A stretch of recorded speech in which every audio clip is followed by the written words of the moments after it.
नमस्कार शेतकरी बंधूंनो, स्वागत आहे तुमचं एका विशेष व्हिडिओमध्ये। शेतकरी बंधूंनो, अजून 10 दिवसांनी दिवाळी सुरू होईल आणि याच दिवाळी सणामध्ये रब्बी कांद्याचा हंगाम देखील सुरू होतो। परंतु शेतकऱ्याचा जो काय पाठीमागचा जो काय कांदा आहे त्याच कांद्याला अजून बाजारभाव मिळत नाहीये।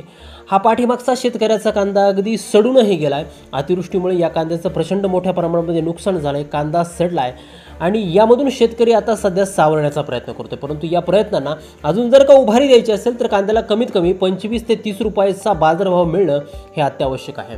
राज्यातील चंद्रपूर असेल, अमरावती, इस्लामपूर, हिंगणा, काटोल, वडगाव पेठ या बाजार समित्यांमध्ये आजही कांद्याला सर्वाधिक 2500 ते 3000 रुपयाच्या दरम्यान सरासरी भाव मिळतोय।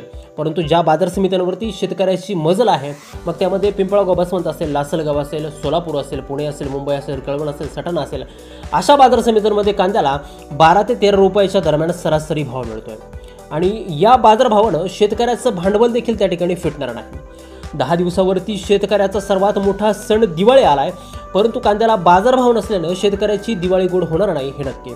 परंतु या दिवाळीच्या पार्श्वभूमीवरती कांद्याच्या बाजारभावामध्ये मोठे बदल त्या ठिकाणी घडू शकतात असा अंदाज बाजारभाव अभ्यासकांनी व्यक्त केलेला आहे आणि याच अंदाजानुसार नेमकं कांद्याला किती बाजारभाव मिळू शकतात याबद्दल व्हिडिओमध्ये सविस्तर अपडेट आपण त्या ठिकाणी बघणार आहोत। त्यामुळे व्हिडिओ अतिशय काळजीपूर्वक शेवटपर्यंत पाहा आणि चॅनलवरती जर तुम्ही नवीन असाल तर चॅनल सबस्क्राईब देखील करा।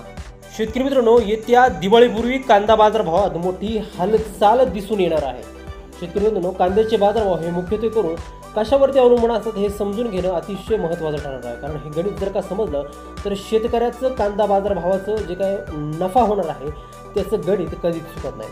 बघा, कांद्याचे बाजारभाव हे मुख्यत्वे करून लागवड क्षेत्र असेल, मार्केटमध्ये होणारी कांद्याची आवक असेल, यासोबतच परदेशात होणारी कांदा निर्यात असेल आणि मागणी आणि पुरवठा यांच्या रेशोवरती जे काही कांद्याचं बाजारभाव आहे ते त्या ठिकाणी अवलंबून असतात।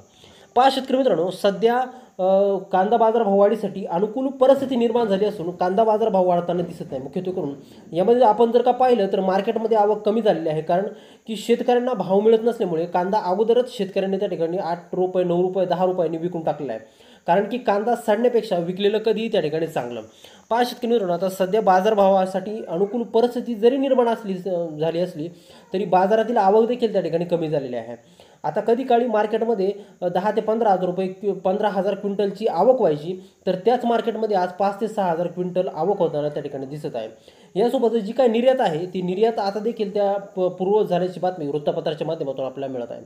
बघा, निर्यात पूर्ववत झाल्यामुळे नेमकं काय होणार आहे की भारत ज्या काही परकीय देशांना त्या ठिकाणी कांदा निर्यात करतो तिथून परकीय चलन त्या ठिकाणी राज्यामध्ये परिणामी देशामध्ये येईल आणि याचा थेट परिणाम कांदा बाजारभावावरती त्या ठिकाणी लवकरच होताना आपल्याला दिसेल। पहा शेतकरी मित्रांनो, आता याशिवाय कांदा चाळीचा जो काय कांदा आहे तो त्या ठिकाणी देखील सडलेला आहे। अतिवृष्टीच्या काळामध्ये देखील नदीलगतच्या जे काय कांदा चाळी होत्या त्यामध्ये त्या ठिकाणी पाणी शिरून पूर्णपणे कांदा वाया गेला होता आणि त्यामुळं आता बाजारामध्ये त्या ठिकाणी कांद्याची आवक देखील घटलेली आहे। त्याचं प्रमुख कारण हेच आहे। बघा, आता शिवाय लेट खरीपचा कांदा असेल किंवा खरीपचा पावसाळी कांदा असेल, तो कांदा देखील त्या ठिकाणी लागवडीच्या नंतर त्या ठिकाणी पाण्याखाली गेला होता, त्याच्यामुळे तो देखील कांदा आता सडलेला आहे। त्यामुळे येणाऱ्या काळात मार्केटमध्ये आवक ही अतिशय कमी राहील, मार्केटमध्ये कांद्याचा तुटवडा निर्माण होईल असा अंदाज बाजारभाव अभ्यासकांनी व्यक्त केला आहे। पहा शेतकरी मित्रांनो, आता सध्या महत्त्वाच्या बाजार समित्यांमध्ये आपण जर कांद्याचे बाजारभाव पाहिले, मग त्यामध्ये लासलगाव असेल, पिंपळगाव, बसवंत, सोलापूर, पुणे, मुंबई, कळवण, सटाणा यासारख्या बाजार समिती असेल, त्यामध्ये सरासरी कांद्याला 11 ते 12 रुपयाच्या दरम्यान बाजारभाव मिळताना दिसतोय। तर दुसरीकडे चंद्रपूरसारखी बाजार समिती असेल, अमरावती असेल, हिंगणा असेल, काटोल असेल, नागपूर असेल, अशा बाजार समित्यांमध्ये कांद्याला 25 ते 30 रुपयाच्या दरम्यान त्या ठिकाणी सरासरी भाव मिळताना दिसतोय। पहा, आता याशिवाय लाल कांद्याच्या तुलनेमध्ये पांढऱ्या कांद्याला त्या ठिकाणी पांढऱ्या कांद्याच्या दरामध्ये भरमसाठ वाढ झाल्याची माहिती त्या ठिकाणी आपला बाजार समित्यांच्या माध्यमातून त्या ठिकाणी मिळत आहे। शेतकरी बंधूंनो, आता हा जो काही लाल कांदा आहे, आता लाल कांद्याला जो दर मिळतो तो पांढऱ्या कांद्याच्या तुलनेमध्ये अतिशय कमी आहे। याचं कारण म्हणजे सरकार आणि व्यापाऱ्यांच्या संगनमताने त्या ठिकाणी संगनमतामुळं त्या ठिकाणी हे दर पाडले जात आहेत अशी शंका त्या ठिकाणी अलीकडे येऊ लागली आहे। पहा शेतकरी मित्रांनो, त्याचसोबत त्या ठिकाणी पुढच्या महिन्यामध्ये बिहारच्या निवडणुका होऊ घातलेल्या आहेत, तसंच राज्यातील महानगरपालिका, जिल्हा परिषद, पंचायत समितीच्या देखील निवडणुका त्या ठिकाणी तोंडावरती आहेत आणि याच काळामध्ये ग्राहक राजाला जर खुश करायचं जर असेल तर त्याला त्या ठिकाणी महागाईचा सामना करावा लागणार नाही अशी परिस्थिती त्या ठिकाणी निर्माण करावी लागेल आणि ही परिस्थिती जर का निर्माण झाली नाही तर त्याचा जो काही पूर्ण रोष आहे तो सरकारवरती जाईल आणि परिणामी याचं रूपांतर जर का मतामध्ये जर झालं तर सरकारला हे त्या ठिकाणी जड जाऊ शकतं अशी भीती सरकारला त्या ठिकाणी आता वाटत आहे। बघा शेतकरी मित्रांनो, त्यामुळे आता दिवाळीच्या पार्श्वभूमीवरती जो काय लाल कांदा म्हणावा तसा त्या ठिकाणी बाजारभाव मिळणार नाही।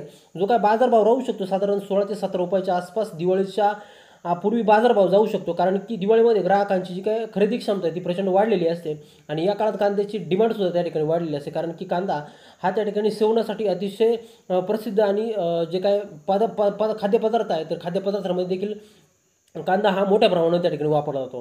त्यामुळे कांद्याचे बाजारभाव आताच्या बाजारभावापेक्षा 4 ते 5 रुपयांनी त्या ठिकाणी वाढू शकतात.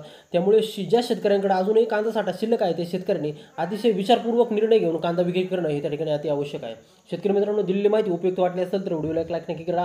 तुमच्या मित्रांपर्यंत ही माहिती लवकरात लवकर त्या ठिकाणी शेअर करा. चॅनलवरती जर तुम्ही नवीन असाल चॅनल सबस्क्राईब करा. तुमच्या बाजार समितीमध्ये कांद्याला काय दर मिळतोय कमेंट करायला अजिबात विसरू नका. भेटूयात पुढच्या एका नवीन व्हिडिओमध्ये नवीन माहितीसह. तोपर्यंत शेतकरी मित्रांनो, धन्यवाद.